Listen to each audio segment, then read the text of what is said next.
Testimoni pasien sembuh COVID-19.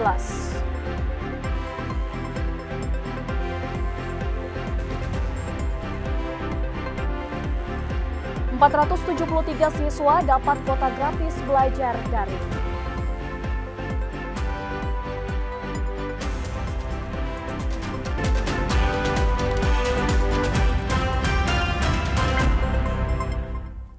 Assalamualaikum warahmatullahi wabarakatuh pemirsa. Senang sekali Sulawesi Selatan hari ini hadir menyapa Anda di edisi hari ini Senin 10 Agustus 2020.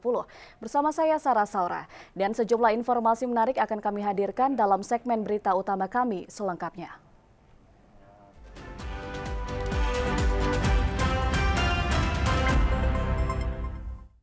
Ya pemirsa, menurut Profesor Dr. Hasanuddin Tahir, Guru Besar Fakultas Kedokteran Gigi Unhas yang sembuh dari COVID-19, faktor terbesar kesembuhan pasien COVID-19 adalah kuatnya mentalitas pasien COVID-19.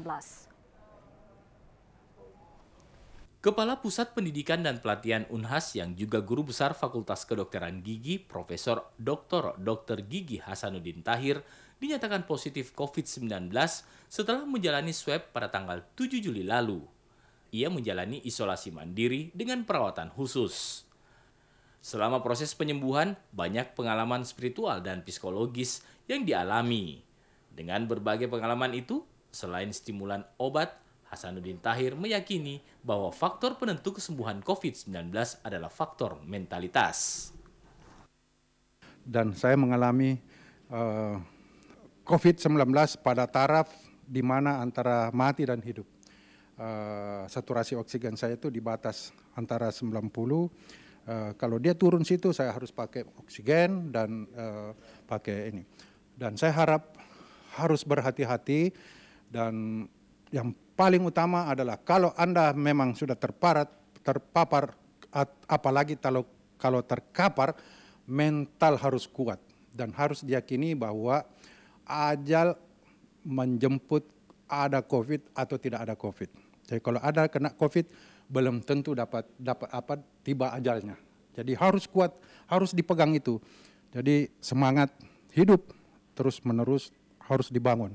Tidak boleh down meskipun sekeliling sudah mati semua. Kalau Anda belum ada ajal, ya tidak akan mati biarpun COVID menyerang. Kalau kita sudah terkena COVID itu kita dilihat orang seakan-akan kita ini adalah bakteri atau virus, jadi mereka itu menghindar. Kita harus tidak bosan-bosan memberitahukan kepada mereka bahwa COVID ini adalah penyakit biasa, tapi syarat dan ketentuannya harus dilaksanakan. Jaga jarak, cuci tangan, pakai masker, terutama masker karena kontaminasi virus itu dari mata, hidung, dan mulut. Yang menderita COVID, kuatkan mental, karena kalau orang menderita COVID ada dua yang sakit, yang diserang. Pertama fisik, yang kedua mental. Nah kalau fisik diserang, mental down, itu juga bisa menimbulkan menurunnya imunitas tubuh. Kalau menurun imunitas tubuh, habis kita. Kenapa? Virus itu dilawan dengan imunitas, bukan obat. Ya, imunitas sampai sekarang virus belum ada obatnya. Harus dibangun mental yang kuat, bahwa masih banyak tugas-tugas yang harus kita selesaikan. Ada anak, ada cucu, ada kalau kita di pemerintahan, ada rakyat mau diurus. Harus dibangun itu, bahwa kita masih diharapkan oleh masyarakat sehingga kita kuat dari sisi mental. Testimoni pengalaman selama isolasi mandiri ini disampaikan langsung saat audiensi dengan Kepala Stasiun TVRI Sulawesi Selatan Dr. Sifak MSI bersama jajaran. Hasanuddin Tahir menaruh harapan besar TVRI Sulawesi Selatan mampu menjadi media televisi yang bisa memotivasi pemirsa untuk disiplin melaksanakan protokol kesehatan sehingga angka COVID-19 di Sulawesi Selatan bisa semakin ditekan. Setelah 2 kali mengantongi akreditasi B, Universitas Muhammadiyah Makassar berupaya mencapai akreditasi A dengan mengembangkan seluruh program studi serta tenaga pengajar yang dimiliki. Hingga saat ini Universitas Muhammadiyah Makassar belum berhasil meningkatkan akreditasi institusinya, padahal akreditasi program studi terus mengalami peningkatan. Tahun 2016 misalnya, dari 10 prodi akreditasi C, 12 produk akreditasi B, dan 1 akreditasi A naik menjadi 9 prodi akreditasi A, akreditasi B 27 prodi, dan sisa 3 prodi yang terakreditasi C. Peningkatan akreditasi dilakukan antara lain dengan meningkatkan kualifikasi dosen seperti untuk kualifikasi S3 doktor dari 105 dosen pada tahun 2016 bertambah menjadi 185 dosen pada tahun 2019.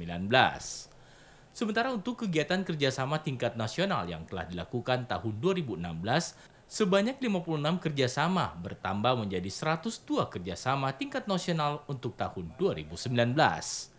Untuk tingkat internasional, dari 7 kerjasama pada tahun 2016, naik menjadi 41 kerjasama pada tahun 2019.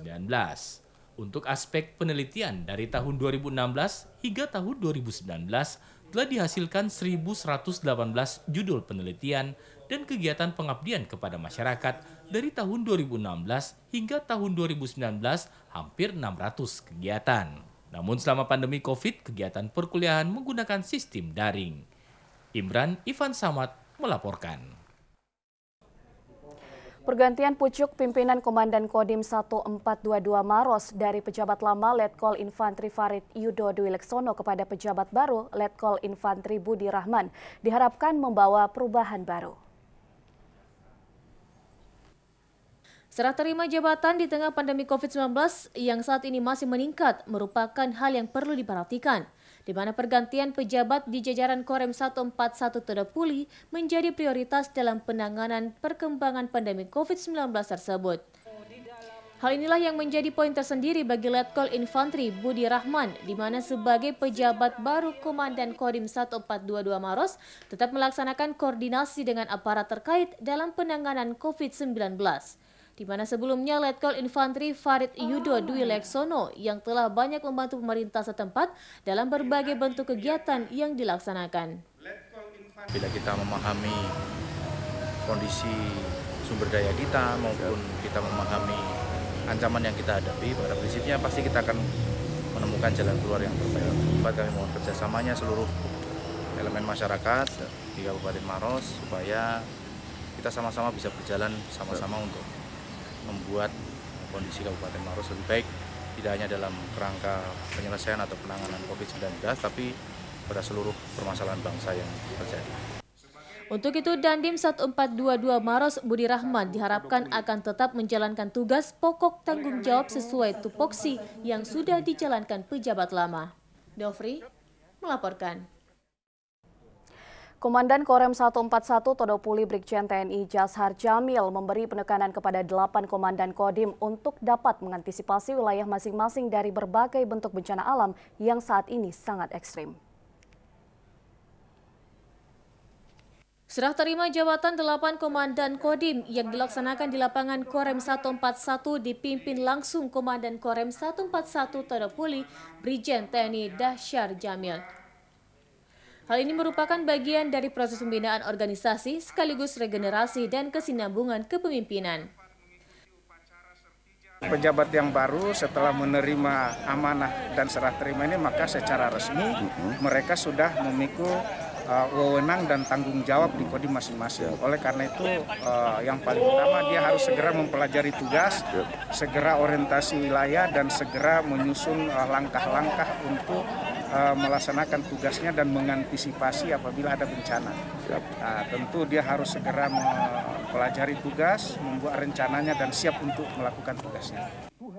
Brigjen TNI Jashar Jamil dalam arahannya kepada seluruh komandan Kodim yang baru melaksanakan serah terima jabatan untuk seluruh satuan jajaran agar selalu siap dalam menanggulangi bencana alam, agar melakukan pemetaan di wilayah yang rawan terjadinya bencana alam terkait cuaca yang saat ini semakin ekstrim, serta dapat melakukan koordinasi dengan instansi terkait, di mana seluruh jajaran satuan untuk segera tindak lanjuti kejadian yang menonjol di wilayah masing-masing dengan mengedepankan temu cepat dan lapor cepat kepada komandan atasan.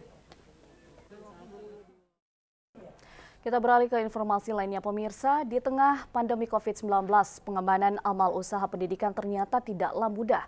Universitas Muhammadiyah Makassar misalnya, meski mengalami pergantian pendidikan, namun tetap harus melaksanakan amal usaha dunia pendidikan.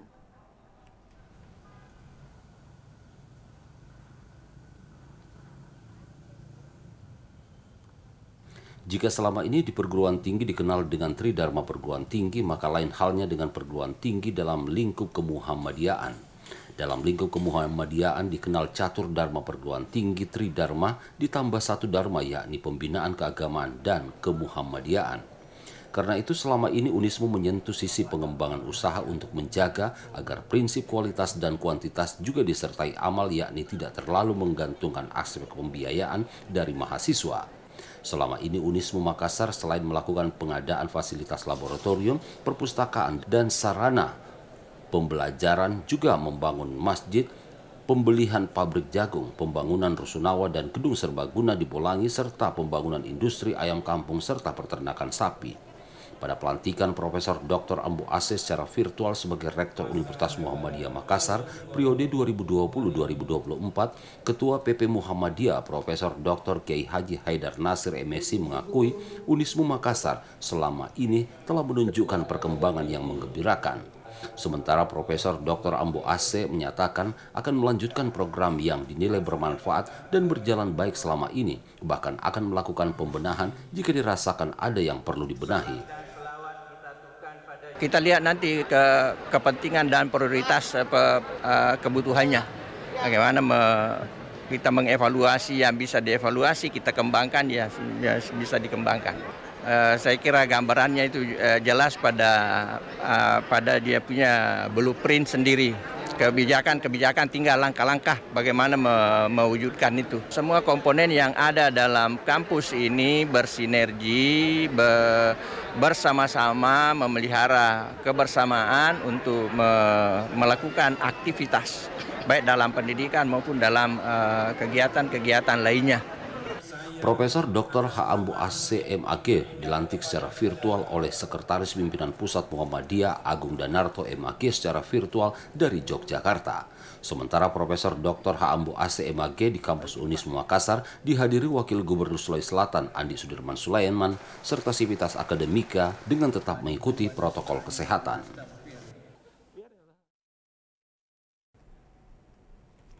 Ya pemirsa, sampai saat ini wabah COVID-19 masih terus menjadi ancaman bagi seluruh manusia, tidak terkecuali warga Bugis Makassar yang merantau di luar negeri. Dan untuk mengetahui bagaimana kondisi warga Bugis Makassar, kita akan terhubung dengan Bapak Saiful Hamid, Ketua Perwakilan Pengurus Kerukunan Keluarga Sulawesi Selatan di New York, Amerika Serikat. Assalamualaikum warahmatullahi wabarakatuh, Pak. Selamat sore. Selamat sore, Bu Farah. Ya, Pak. Ya, apa kabar Pak Saiful? Alhamdulillah baik-baik kita semua. Ya Pak, bisa diceritakan Pak sejak kapan Bapak menetap di New York?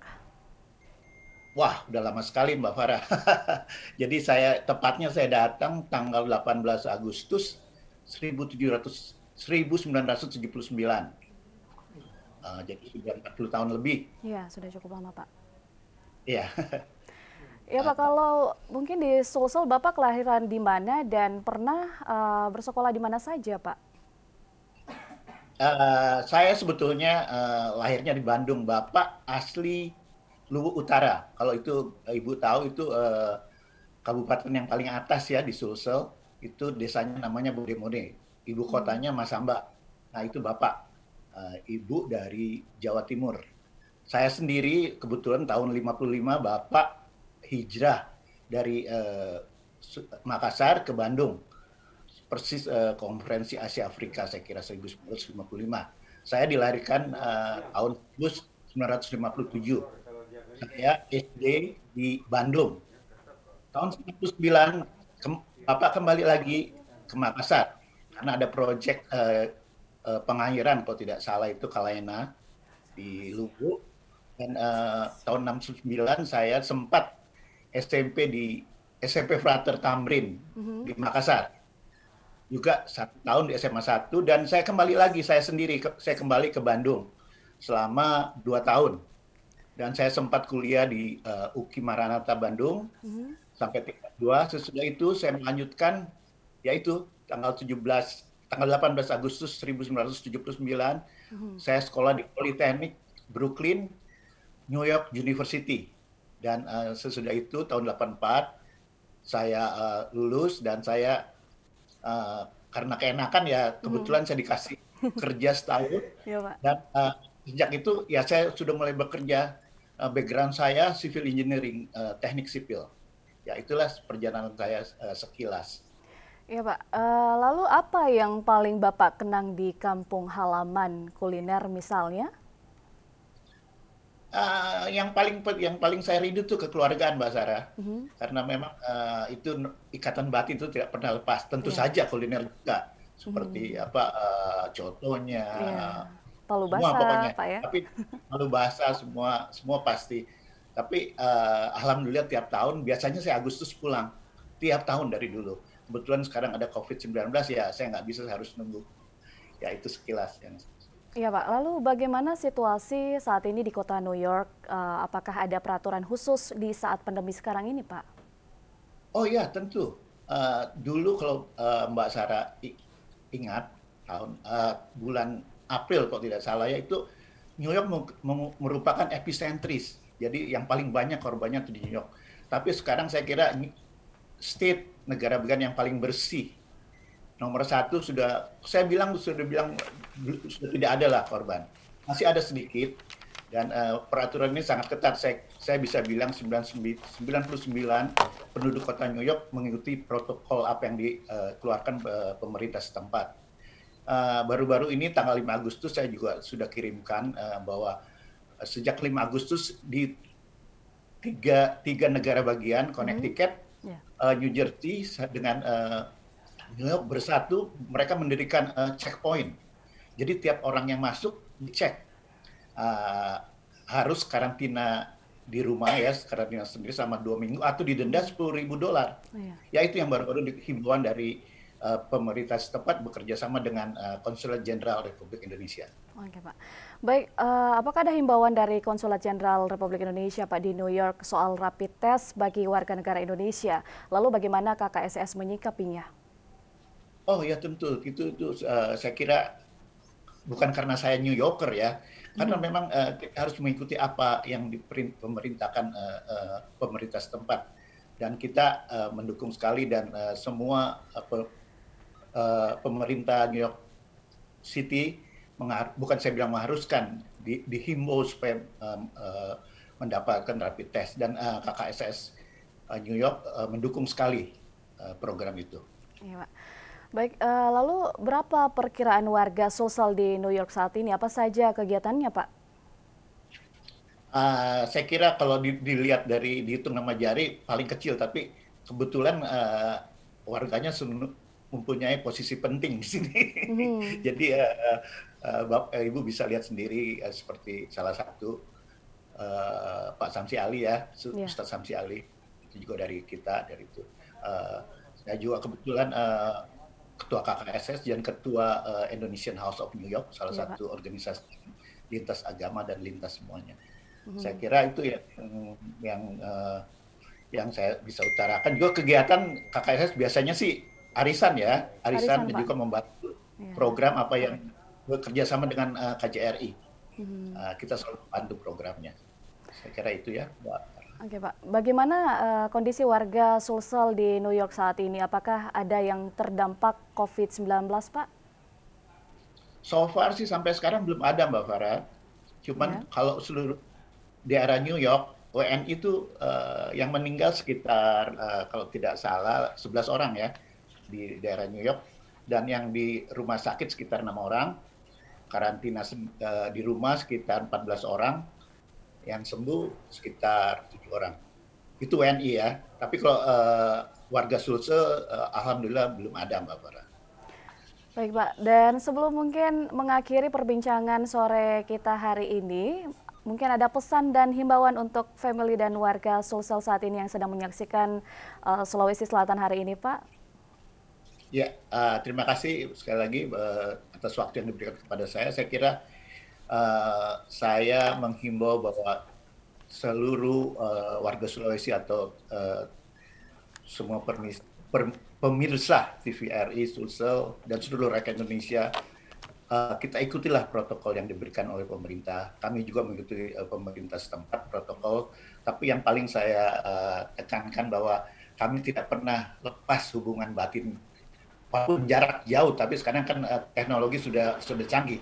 Jarak tidak membuat kita jadi terhalangi. Jadi saya kira itu saja, kita harus mengikuti protokol dari pemerintah. Ya semoga hubungan kita manfaatnya tetap saya salurkan semua kepada saudara-saudara kita di Sulawesi Selatan. Baik Pak Saiful Hamid, terima kasih atas informasinya dan kami ucapkan lagi terima kasih yang sudah bergabung saat ini di program Sulawesi Selatan hari ini. Terima kasih Pak, sehat selalu dan jaga kesehatan. Iya, Waalaikumsalam, terima kasih Mbak Farah. Baik pemirsa, kita akan lanjutkan informasi, namun sebelum itu kami akan segera kembali untuk usai jeda berikut ini dan dilanjutkan dalam segmen Lintas Daerah. Hai, sudah tahu dong soal virus corona yang saat ini lagi heboh sejagat.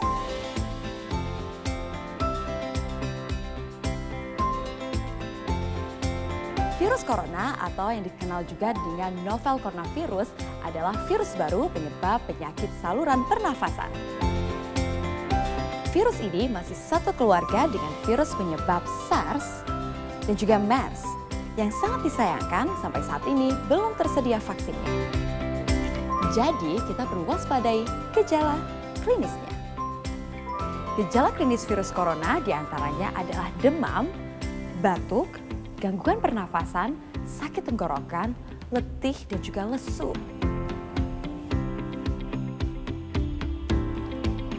Mudah, lakukan 3 langkah cegah. 1. Tutup mulut saat bersin atau batuk, kalau perlu menggunakan masker ya. 2. Cuci tangan hingga bersih menggunakan sabun atau menggunakan cairan antiseptik. 3. Jaga kesehatan dengan perbanyak mengkonsumsi buah dan sayur, serta hindari mengkonsumsi daging setengah matang dan rutin berolahraga.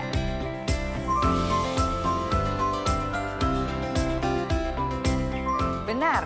Yuk lakukan 3 langkah cegah agar kita terhindar dari resiko terkena virus corona. Tutup, cuci, jaga.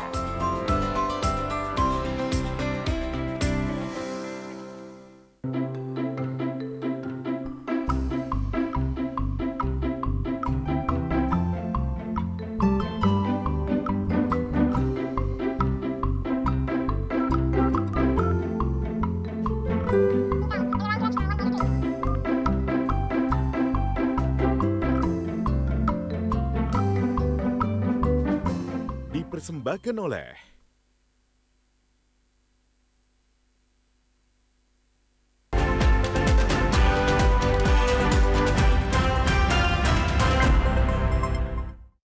Terima kasih Anda masih bersama kami pemirsa dan segmen Lintas Daerah akan kami lanjutkan. Sebanyak 437 siswa dan siswi Sekolah Dasar Negeri Kompleks Sambung Jawa Makassar mendapatkan bantuan kuota gratis. Sejak pagi, halaman Sekolah Negeri Sambung Jawa Makassar dipenuhi oleh orang tua dan siswa. Mereka datang untuk mengambil bantuan belajar online dari pihak sekolah. Bantuan berupa paket kuota internet gratis yang diberikan kepada seluruh siswa Sekolah Dasar Negeri Kompleks Sambung Jawa Makassar. Bantuan diberikan kepada seluruh siswa tingkatan kelas mulai dari kelas 1 hingga kelas 6 SD. Pembagian kuota berdasarkan instruksi Mendikbud agar membelanjakan anggaran BOS reguler untuk kuota internet sebagai fasilitas belajar online siswa.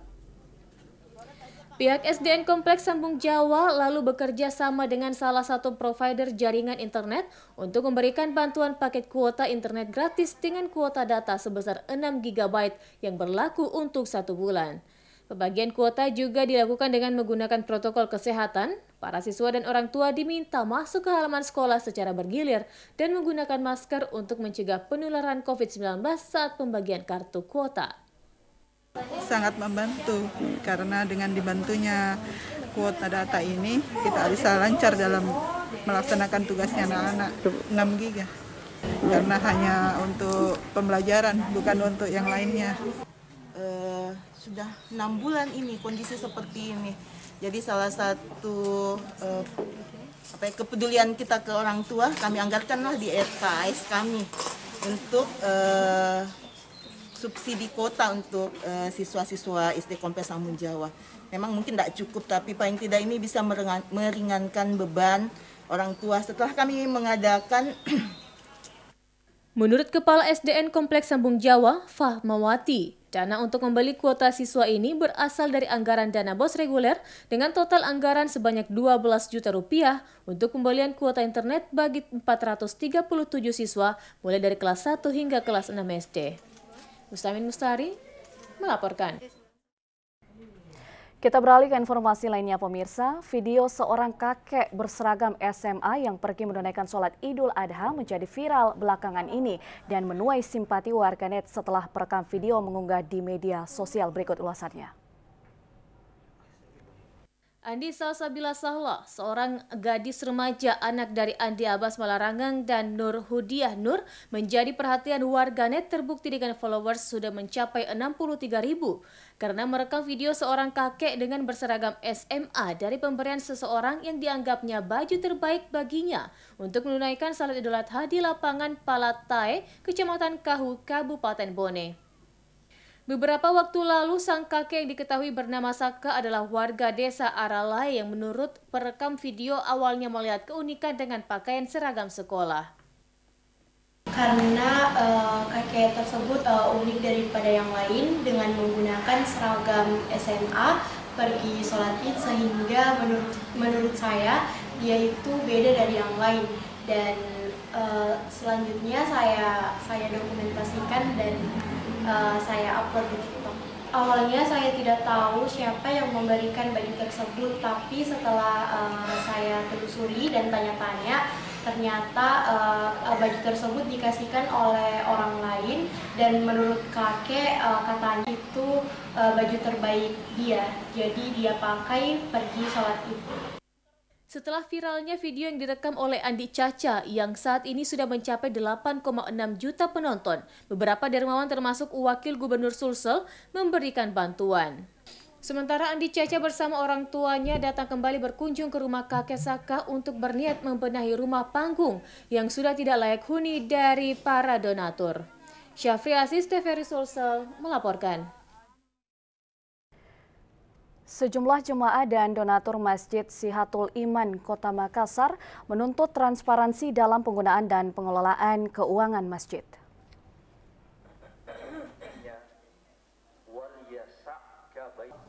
Sejumlah jamaah donatur dan warga di sekitar Masjid Sihatul Iman di Kompleks Kesehatan Bantah-Banteng Kota Makassar mendesak unsur pengurus untuk melakukan segera audit laporan keuangan sebagai pertanggungjawaban pengelolaan dan penggunaan dana. Desakan ini disampaikan salah seorang perwakilan jamaah secara tertulis yang diserahkan langsung kepada Ketua Pengurus Masjid Sihatul Iman Kelurahan Bantah-Banteng. Sejumlah donatur menilai beberapa item penggunaan atau pengeluaran dana memerlukan penjelasan yang detail. Menurut Ketua Jamaah Sihatul Iman Bantah-Banteng, transparansi pengurus sangat penting untuk pengembangan masjid dan pendidikan PAUD yang telah dibangun dengan dana umat di atas tanah wakaf Kementerian Kesehatan untuk kepentingan sosial keagamaan warga sekitar. Kami dari jamaah ingin agar supaya pengelolaan keuangan Masjid Sihatul Iman itu benar-benar bisa dipertanggungjawabkan, bisa transparan kepada jamaah. Sebab sumber keuangan masjid itu adalah sumber dari jamaah itu sendiri. Dan juga sumber daripada tanah daripada masjid itu adalah sumbernya tanah wakaf yang diberikan oleh Departemen Kesehatan untuk fasilitas pendidikan dan fasilitas ibadah untuk masyarakat Kompleks Kesehatan Bantah-Banteng. Oleh karena itu kami menghimbau kepada yang bertikat supaya dikembalikan posisi daripada masjid itu agar supaya dikelola oleh masyarakat. Ikatan Jamaah itu organisasi gelap. Sudah saya sampaikan di kantor camat. Andai kata kita di masjid ini, jelas ini, kita bisa ketemu dengan ketua yayasan dan menjelaskan ini semua ini. Yang dia persoalkan itu karena kami memakai pengacara, 2 orang. Itu yang kami biayai menghadiri sidang-sidang di PT UN Jakarta. Karena yang kita gugat ini sebenarnya kita melalui PT UN sini. Iya, tapi di sini mengatakan tidak bisa, harus Jakarta, karena yang digugat di Jakarta yaitu Kemenkumham. Kemenkumham kita gugat ini karena dia menerbitkan SK pengesahan berdirinya Yayasan Generasi Sejahtera. Yayasan ini disingkat YGS ini tidak berhak hidup lagi. Kita sudah cantumkan itu di papan pengumuman, tapi mereka tidak mau diumumkan di anu. Sejumlah warga mengaku memerlukan ketenangan beribadah jamaah dan kejelasan nasib lembaga pendidikan PAUD yang telah puluhan tahun menjadi bagian dari pendidikan dasar anak di sekitar Kelurahan Bantabantaeng. Tim Liputan TVRI mewartakan. Untuk meringankan beban ratusan korban banjir bandang Masamba, Kabupaten Luwu Utara, relawan kemanusiaan Lembang Kabupaten Pindrang serahkan langsung bantuan logistik. Bantuan logistik yang diberikan berupa paket sembako, makanan siap saji, air mineral, beras, minyak goreng, tenda, alat dapur, selimut, perlengkapan bayi, obat-obatan, dan pakaian layak pakai. Bantuan logistik yang diserahkan berasal dari sumbangan dari elemen masyarakat di sejumlah desa dan kelurahan di wilayah Kecamatan Lembang, Kabupaten Pindrang. Baik dari perusahaan milik negara, pelajar sekolah pramuka, dan pemerintah Kecamatan Lembang sebagai rasa peduli terhadap sesama bangsa untuk membantu ribuan korban pengungsi yang selama masih membutuhkan bantuan seperti di Desa Rada, Desa Butubulo, dan Kelurahan Kapuna, Kabupaten Luwu Utara. Sementara Ketua DPRD Luwu Utara Basri mengaku berterima kasih atas bantuan logistik ini. Kala turut memberikan keringanan kepada keluarga kami di Kabupaten Luwu Utara yang terdampak banjir bandang. Kami tahu keluarga dari Lembang ini sudah beberapa kali masuk ke Utara, itu merupakan kebanggaan tersendiri bagi kami. Hampir seluruh desa yang ada di Pindrang ini saya lihat antusias untuk datang meringankan beban keluarga kami di Kabupaten Utara. Koordinator Relawan Lembang, Hafid Enal, mengatakan bantuan logistik diserahkan ke lokasi sejumlah pengungsian sebagai misi kemanusiaan dan kepedulian sesama anak bangsa terkena bencana. Asnadi Kala, TVRI Sulsel melaporkan. Ya pemirsa, masa pandemi COVID-19 banyak merubah situasi, tidak terkecuali dalam dunia pendidikan. Seperti yang dilakukan guru SD di Dusun Malaka, Desa Cendrana Baru, Kecamatan Cendrana, Kabupaten Maros, yang mengajar di rumah dengan mengunjungi siswanya. Pelaksanaan pembelajaran jarak jauh di masa pandemi COVID-19 mendorong sejumlah guru mengembangkan model pengajaran yang kreatif, seperti yang dilakukan guru-guru sekolah dasar Negeri 64 di Dusun Malaka, Desa Cendrana Baru, Kecamatan Cendrana, Kabupaten Maros. Karena sekolah tempat mereka mengajar ditutup, maka para guru terpaksa harus mengajar di rumah atau mengunjungi siswanya untuk mengajar. Dengan cara ini, guru dapat memastikan anak didiknya belajar dengan baik. Hal ini menjadi tantangan tersendiri bagi beberapa guru dan siswa di Dusun Malaka, Kabupaten Maros, apalagi pembelajaran daring tidak pernah dilakukan sebelumnya.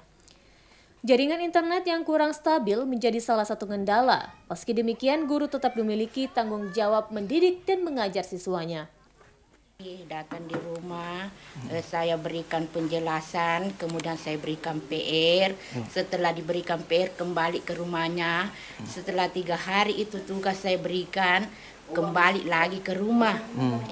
Kemudian saya sudah periksa, saya lagi berikan PR 3 hari lagi. 3 hari lagi setelah itu kembali lagi. Kadang saya yang pergi ke rumahnya memberikan pelajaran.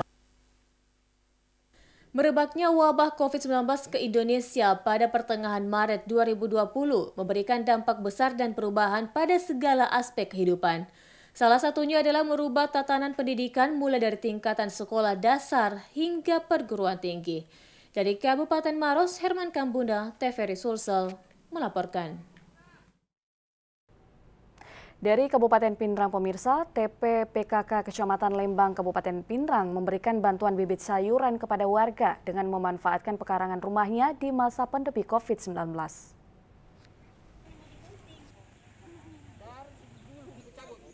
Tim penggerak PKK Kecamatan Lembang, Kabupaten Pindrang mengajak warga untuk memanfaatkan pekarangan rumahnya dengan menanam berbagai macam sayuran di masa pandemi COVID-19.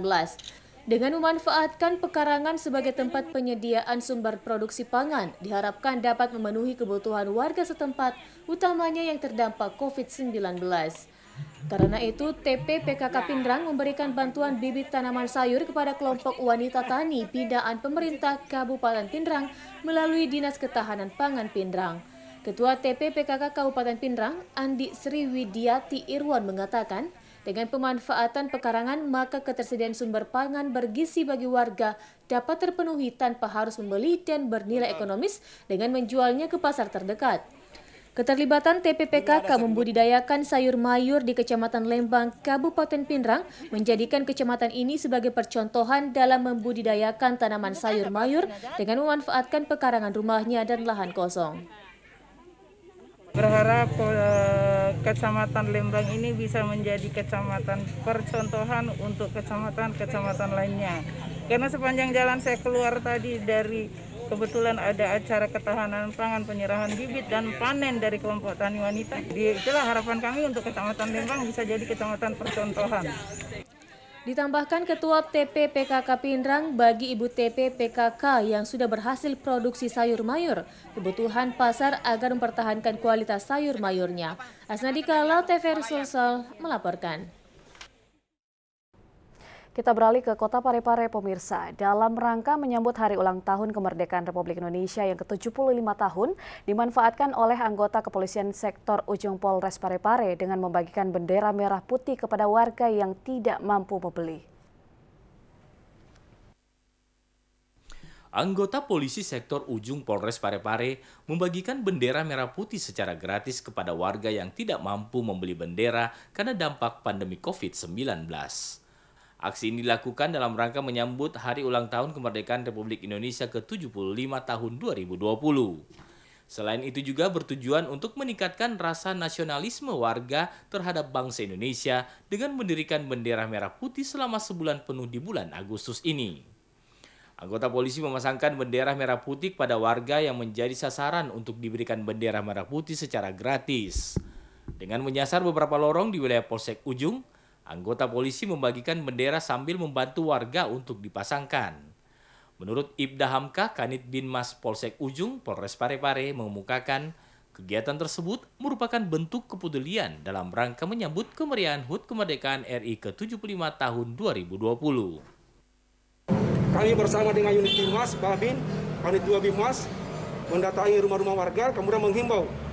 Dan setelah kami memberikan informasi, ternyata ada beberapa warga memang betul-betul dia tidak mampu membeli bendera. Ya, karena faktor daripada pandemi ini. Yang kedua, ada warga dia mampu tapi dia lupa. Akhirnya kami menggugah hatinya dan mengajak dia bagaimana caranya mengisi perjuangan ini dengan mendirikan bendera merah putih. Ketua RW Hati Mutaka sangat berterima kasih dengan adanya kegiatan tersebut yang dimaksudkan untuk membantu warga di wilayahnya dengan membagikan bendera merah putih secara gratis kepada warga tidak mampu membeli bendera merah putih karena dampak COVID-19. Rasa ini Pak, bagus ini Pak, polisi yang masyarakat polisi. Dari Kota Parepare, Amiruddin, TVRI Sulawesi Selatan melaporkan. Dua kelurahan di Kota Bakale mendapatkan kucuran program Kota Tanpa Kumuh Kotaku melalui dana aspirasi dari anggota DPR Republik Indonesia dari fraksi Partai PDIP, Sarce Bandasok. Dua kelurahan ini adalah Kelurahan Bombongan dan Kelurahan Tondon Mamulu. Masing-masing kelurahan mendapatkan 3 titik di 3 lingkungan. Program Kotaku merupakan salah satu program padat karya tunai atau PKT yang dilaksanakan melalui Ditjen Cipta Karya Kementerian PUPR bersinergi dengan pemerintah daerah dan kelompok masyarakat untuk melakukan perbaikan kualitas kawasan pemukiman kumuh di perkotaan. Untuk 2 kelurahan di Kota Makale yang mendapatkan program Kotaku akan dilakukan pembuatan talut, drainase, rebot beton, dan persampahan dengan total 2 miliar rupiah. Saya mohon dengan sangat kepada Ibu Camat, Ibu Lurah Bombongan, Pak Lurah Tondon Mamulu, untuk betul-betul mengerjakan ini sesuai dengan prinsip-prinsip kegotong royongan, prinsip-prinsip padat karya, sehingga hasilnya bisa mendapatkan suatu mutu yang baik kalau dikerjakan langsung oleh rakyat. Sekaligus saya mengajak kepada kita semua, mari kita tetap lanjutkan prinsip-prinsip gotong royong di Kabupaten Tanah Toraja. Dengan perbaikan kualitas kawasan pemukiman kumuh di perkotaan di Kota Makale, Tanah Toraja diharapkan bisa sejajar dengan kota lainnya. Layuk Tangke, TVRI Sulsel melaporkan. Menindaklanjuti surat Kementerian Koperasi terkait bantuan sosial yang ditujukan terhadap usaha mikro, Pemda Tanah Toraja langsung membentuk tim untuk mendata seluruh usaha mikro yang ada di Tanah Toraja. Camat Makale beserta jajarannya turun langsung mendata pelaku usaha mikro di wilayah Kecamatan Makale, salah satunya yang ada di Pasar Makale yang akan diajukan untuk menerima program bantuan modal usaha mikro. Camat beserta jajarannya mengelilingi Pasar Makale meminta data kepada pelaku usaha. Data yang dikumpulkan dari pelaku usaha mikro antara lain KTP, nomor rekening, serta nomor HP. Data tersebut sebagai persyaratan penerimaan bantuan sosial dari Kementerian Koperasi dan UMKM yang diserahkan kepada pemerintah daerah Tanah Toraja untuk dikirim ke provinsi yang selanjutnya akan diteruskan ke pusat guna verifikasi lebih lanjut. Dalam rangka bagaimana kita menjaga penguatan lembaga ekonomi masyarakat di dalam menghadapi pandemi virus corona ini, bagaimana sebagai masyarakat sekalipun dalam keadaan yang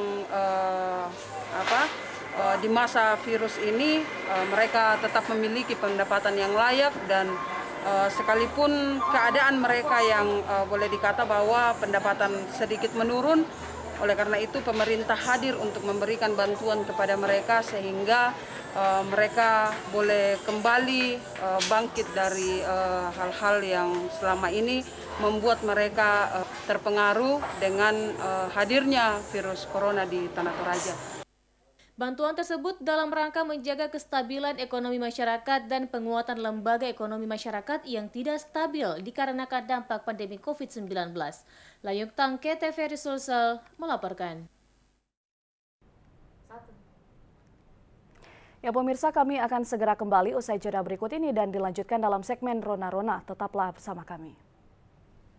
Virus corona sedang memporak-porandakan hidup kita. Diam di rumah.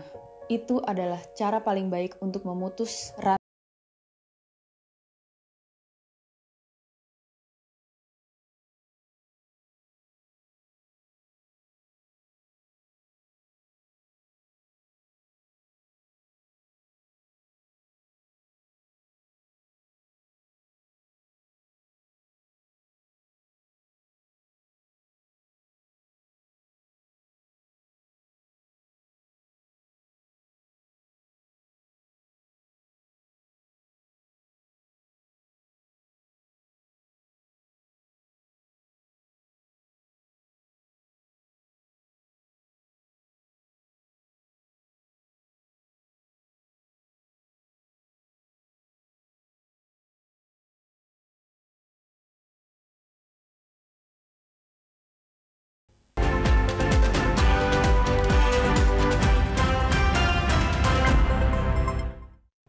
Terima kasih Anda masih bersama kami pemirsa. Rainbow Garden kini menjadi perhatian wisatawan setelah mengubah lahan persawahan menjadi spot wisata menarik dan instagramable.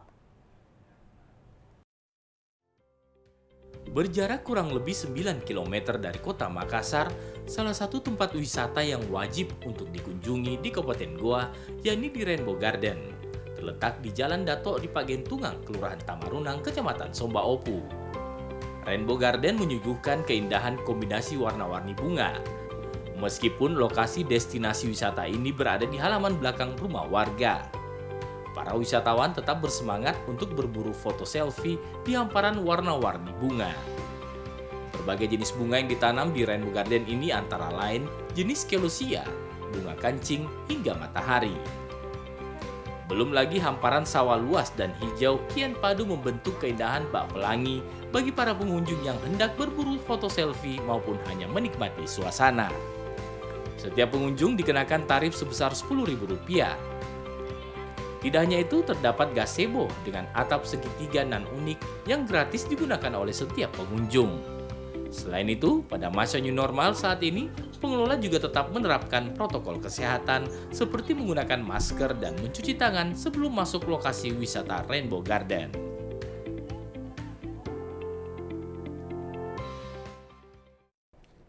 Ya pemirsa, keluarga besar Pusat Penelitian Pengembangan Puslitbang TVRI berduka.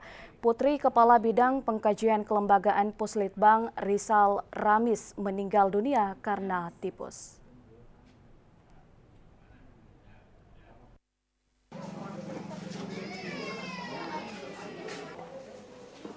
Binti Rizal Ramis meninggal dunia pada hari Minggu 9 Agustus dalam usia 29 tahun di Kota Makassar. Putri sulung Kepala Bidang Pengkajian Kelembagaan Puslitbang TVRI Rizal Ramis yang juga mantan Kepala TVRI Stasiun Kalimantan Barat ini wafat setelah berjuang melawan tipes. Para mitra dan sekeluarga besar TVRI Sulawesi Selatan dipimpin Kepala Stasiun Randos Sifak MSI melepas jenazah dari rumah duka di Perumahan Agraria Blok Kui nomor 8 Makassar. Almarhumah dimakamkan Senin 10 Agustus jam 8 pagi tadi di pemakaman Papangiang Makassar. Dan mewakili seluruh redaksi Sulawesi Selatan hari ini, kami juga mengucapkan duka cita kepada keluarga Bapak Rizal Ramis. Semoga almarhumah husnul khatimah.